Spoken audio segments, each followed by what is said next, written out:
Hello again. Okay, to finish. Sorry about the bad lighting, but it's nighttime and it's pitch black outside, and I don't, um, I am completely boondocking. I don't have any electricity, so um, this is what we get. So, in the last video, we left off where the psycho girl was pointing something at me. I mentioned that she covered it up so that it could not be seen or identified as to what it actually was. But as I was saying before the video cut, it was round and she was pointing it at me. It had circles at the end of it and it was round. So you can do your imagination. At the time, I was like in some kind of, sorry, I'm trying to get the, at the time I was in some level of denial. I was thinking that it was pepper spray. And had I really realized what I think it was now, um, it may have been a different situation. And my feelings would have been different, and maybe my reaction would have been different. But I think it turned out the way it was supposed to because I'm still here making a video. Um, so,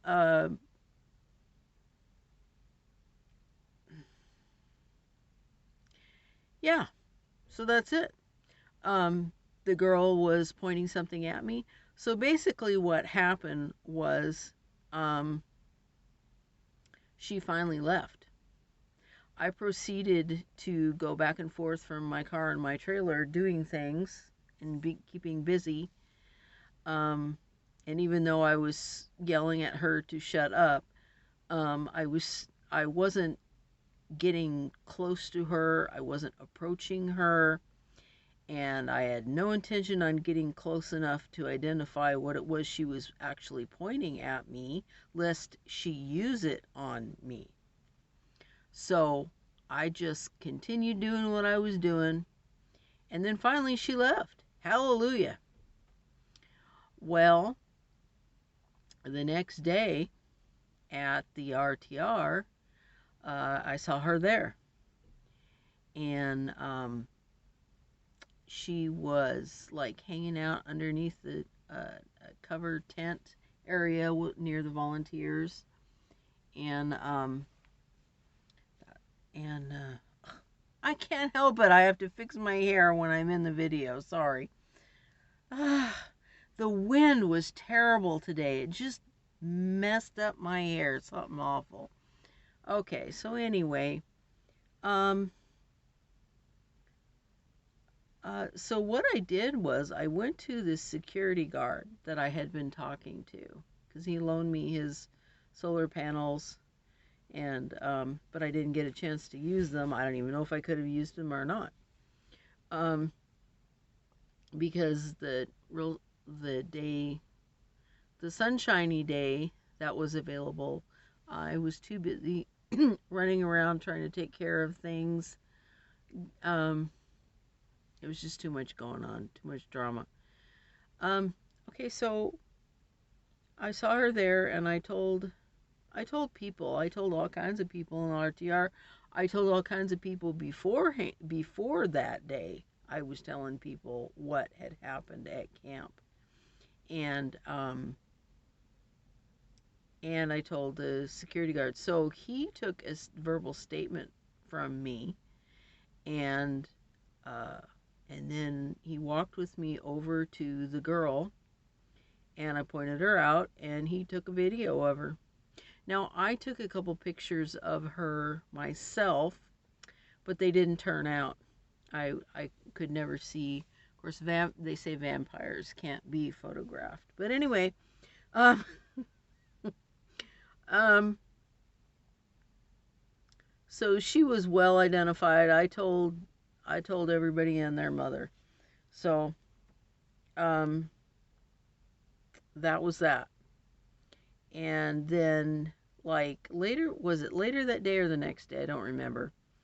I was in camp, and a police officer vehicle started driving up the way toward camp. And I thought to myself, hmm, there's a police officer. Why don't I just tell him what happened? Because this had been, what, maybe 2 days ago at this point. Um, a day or two, I don't remember. Um, so since he was there, I flagged him down, and actually I was the one he wanted to talk to because apparently he had already talked to the psycho woman. And in a nutshell, basically he said, well, this was just a misunderstanding, and and she needed to be able to come to the RTR with in a woman's group where no men are, and to in order to feel safe. And so how I felt didn't matter, you know. I had a life threatening weapon being pointed in my direction because I yelled at her, and but that was just a misunderstanding. It's a misunderstanding to point what was probably a gun toward me. That was just a misunderstanding. Excuse me? I don't think so. Anyway, I understand that police officers are supposed to be fair and impartial. And, to hear, and he even said to me, he said, there are always two sides to every story. Well, and then he was also saying, what did he say? He said he mentioned something about um, not being able to see what she was holding because of the darkness or something. And then I called him back later because he'd given me his card, and um, I said, I don't think you were listening to me. And I couldn't figure out